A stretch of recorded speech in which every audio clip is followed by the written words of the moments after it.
The Constellation is comprised of 9 artists including the trigger work Summertime No. 9A by Jackson Pollock. Between 1947 and 1952, Pollock created his trademark, drip paintings, by rhythmically dripping and pouring paint over canvases placed on the ground. Summertime No. 9A exemplifies the dynamic, linearity, and all-over web-like effect of these paintings. Out of the 9 artists, I will be looking at 4. I'm looking at the reasons behind whom I think fits and who doesn't within this constellation. Firstly, I'm looking at the 2 artists, Jean de Buffet and Nigel Henderson. Their influence with urban elements and surfaces are the only 2 ideas that I really think correlate with one another, although their conceptual ideas are totally different. Jean de Buffet believes that such art, which he called art brut, raw art, was free from the culture conventions governing fine art, and expressed a more accurate reflection of human expression. Referring back to Pollock's conceptual ideas, I think de Buffet's work has a much stronger link, as Pollock studied shamanism and the laws of chance, whereas de Buffet studied the untrained artists and the mentally ill. The concept is different, however the visual outcome will somewhat be of the same nature and a more accurate reflection within the dynamics of the human mind.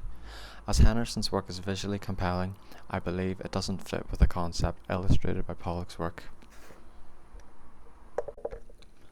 Some of the artists within this constellation definitely don't belong, not because of the visual effects of their artwork, but because of what Pollock is representing through his work. For example, Antoine Pevsner's work as a constellation is a mock-up of a sculpture which represents wisdom and moral rebirth. Personally, I really like the concept behind this work, however, I don't think it truly belongs within the work of this constellation, as the majority of the work is there in relation with the concept of Jackson Pollock's. Maybe it is a bit ignorant of me to subjectify this piece as an outcast, but I feel it would fit better with a different set of works, as bettering yourself morally is a lot different than working in a surreal manner through automatism and chance.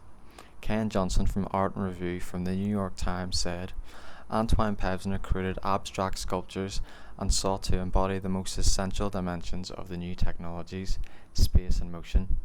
This for me certifies the fact that Pevsner's work doesn't relate conceptually to Pollock's Summertime No. 9A, and therefore shouldn't be in this constellation. To conclude, I looked at these 4 artists because they are a good example of how I was looking at the constellation. Overall, I think the work that I promoted to be in the constellation was relative with Summertime No. 9A. As a constellation, I think all the work should have a strong link between one another and reflect off the trigger piece in some shape or form.